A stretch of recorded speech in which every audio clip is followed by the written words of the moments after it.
Ako po si Edna Pagkaliwagan Villanueva, nakatira sa Santa Clara, Batangas City.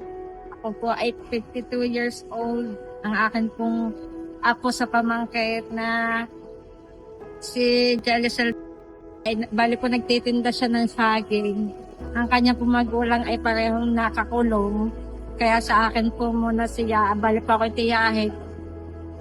Tiyahin ng kanyang magulang. At malaki po ang tulong nito sa amin dahil para po sa pag-aaral niya, lalong-lalo na po ang inirequest ko po yung printer. Dahil kalimitan po laging nagpapaprint ang mga bata, minsan po malayo, minsan wala, ay kaya yun na lang po ang nirequest ko. Malaki po may tulong nito sa amin, lalong-lalo na sa pag-aaral ni Jelisel. May pang-araw-araw na kikitain. Masasabi ko po kay Dole sa pagkaloob ay maraming salamat po. Napakalaking pong tulong sa amin ito.